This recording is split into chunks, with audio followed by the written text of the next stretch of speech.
junior, Dylan Curfman. Dylan, come on up. Dylan's going to perform a magic trick for you. Dylan specializes in speaking in the limited preparation categories that I mentioned before. He'll be speaking in the impromptu type of speaking. So Dylan has brought up with him a pencil and a note card. That's it. Okay. I have some prompts here that he doesn't know. I'll let somebody pick.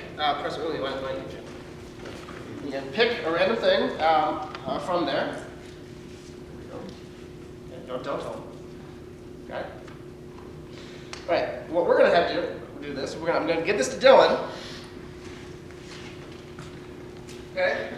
And you go ahead. I'll give you okay. I've started the clock here. Okay. Dylan will we'll try to prep his speech, and the category is that he typically has a total of 7 minutes. And we typically try to aim for roughly about 2 minutes of preparation time and 5 minutes of speaking. Dylan has that time to prepare and deliver a speech, all right now, just like that. So we work on this on the team, and we have a variety of team members who also do this, 30 seconds. It's really tough to do. It really tests your ability to understand speech structure and argumentation and do it very quickly.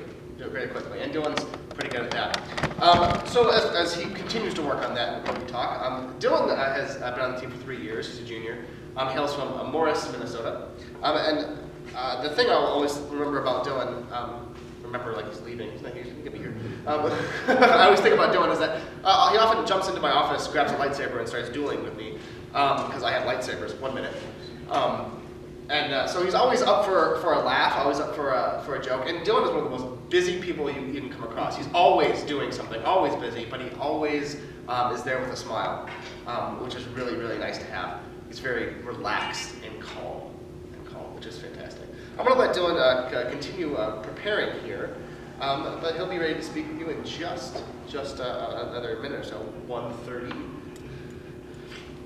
He's at 1 minute and 30 seconds of preparation.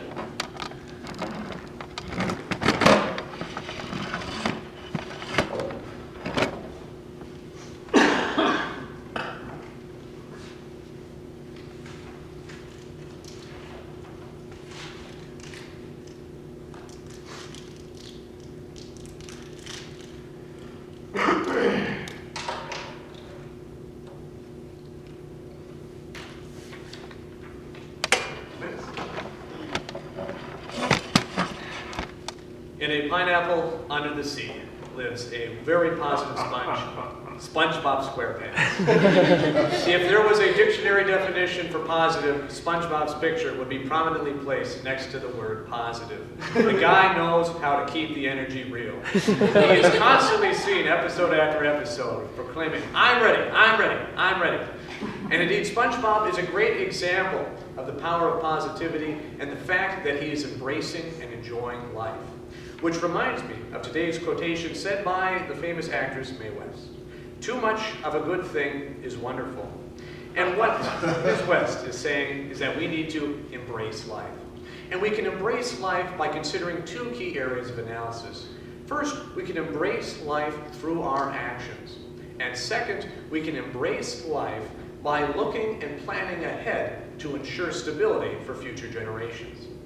So, first and foremost, the idea that through our actions we are able to embrace life. We will take a look at 2 examples, that of President Abraham Lincoln and the popular AMC series, The Walking Dead.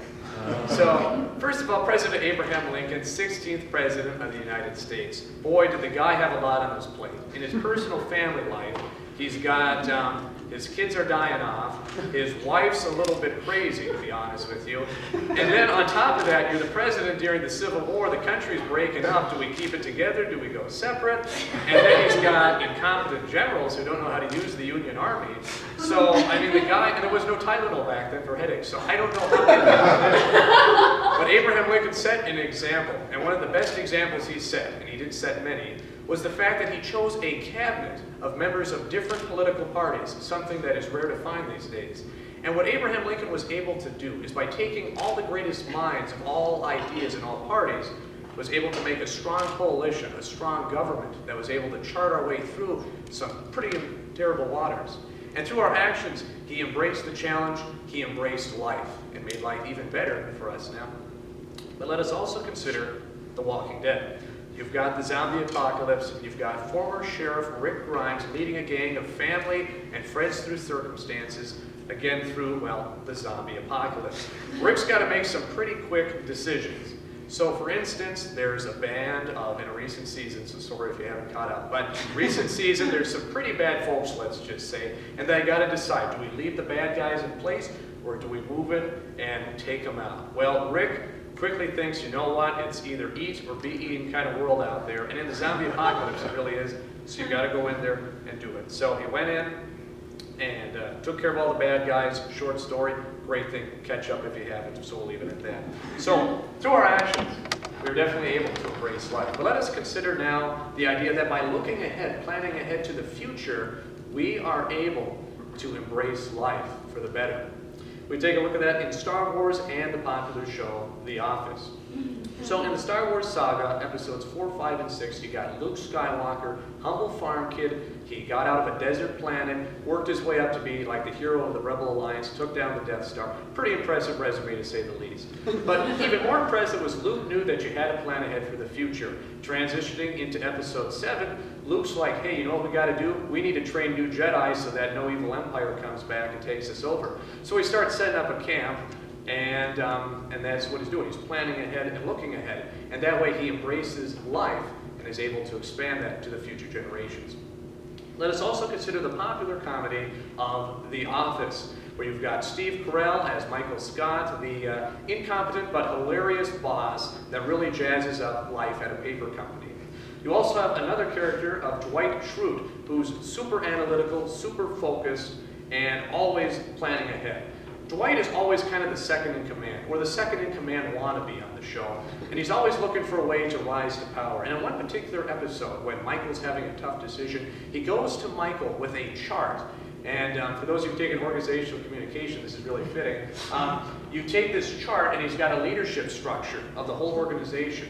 And he's got a perfect plan where Dwight can ultimately take control of the office. So by doing that, Michael Scott was able to punt on a difficult situation, and Dwight, for a temporary bit, was able to hold a little more power than he usually did in the office. So, when returning to today's quotation by Mae West, too much of a good thing is wonderful. Clearly what she is saying is we need to embrace life. We do this through our actions and also by looking ahead to ensure stability for future generations. So let us be like SpongeBob and be ready.